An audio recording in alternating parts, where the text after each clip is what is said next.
Chapter 3. Good news?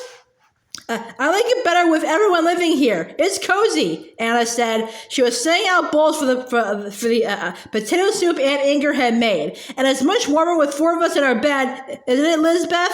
Elizabeth cut thick slices of bread to go with the soup. It's warmer with Kirsten and Peter in our bed, but Peter kicks, she said. I do not kick, Peter said. Anyway, you talk in your sleep, Lizbeth. Last night you sat straight up and pulled the blankets off, and you didn't even know it. I wish I could sleep in a drawer like Britta. I wish...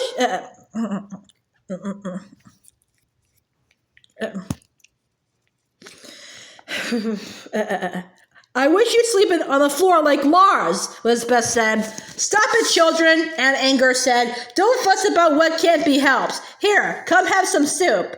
Is there enough soup for John and Mary, too? Lars said. They're coming soon. John and I are going to set beaver traps today. Lars was rubbing musk oil on the traps to hide the smell of his hands. Animals wouldn't come near a trap that smells of humans. Yes, there's enough soup to share with them, Aunt Inger said. Thank goodness the vegetables in a root cellar didn't burn. I hope they bring some bowls, Lisbeth said. We only have enough bowls for the 8 of us. They can have their soup from a cup. No one goes hungry in our home, Aunt Inger said. Lisbeth, why are you in a bad mood today? I can't help it, Lisbeth said. She rubbed her forehead as though a tight band pressed there. I try to be cheerful, but I just can't be. Kirsty gave Lisbeth's shoulder a friendly nudge. It was very, very hard on everyone to be crammed together all day and all night. I'm going to set traps with Lars and John, Kirsten said.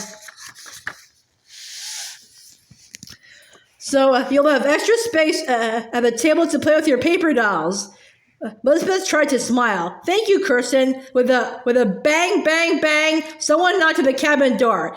Peter unlatched it and John burst in. His sister Mary was right on his heels. Their cheeks were red and their brown eyes glowed. Kirsten thought she'd never seen such big, happy smiles as theirs. Hello, we got soup for you two, Lars said. And we've got news for you, John said. He stamped snow off his boots and pulled off his mittens. What news do you have for us? Mama said quickly. She bounced the baby on her knees to keep her quiet. Mary pulled folded papers from her pocket. Some mail came to Mr. Burkhoff's store. He sent it to our house because we're closer to town than you are. We got a letter from her father, and here are 2 letters for the Larsons.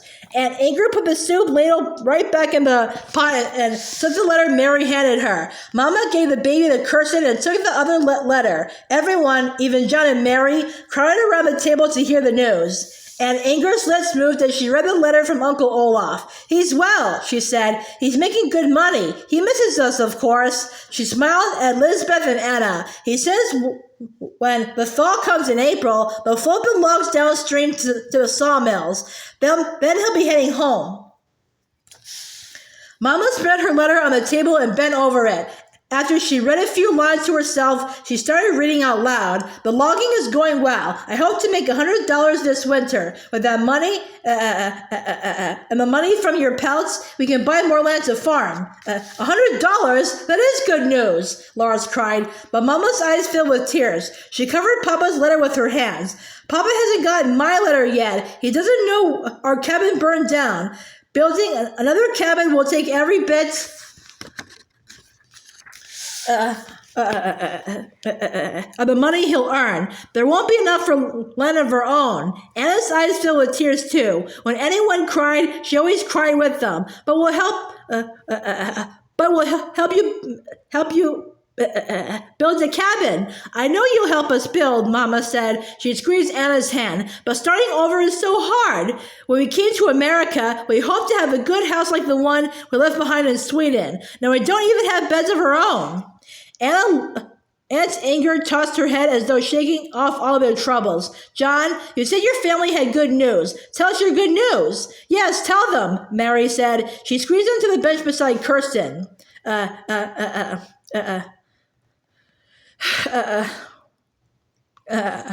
John jumped up off the trunk where he'd been sitting. Listen to this. Father writes that that he's going to be the manager of a logging camp. He'll run the whole camp. He'll be in charge of all the other men. And here's the best part. It's an Oregon camp. Oregon camp? Peter said. What's Oregon? Where is Oregon? Lisbeth corrected him. Starting over is so hard, Mama said. Now we don't even have beds of our own.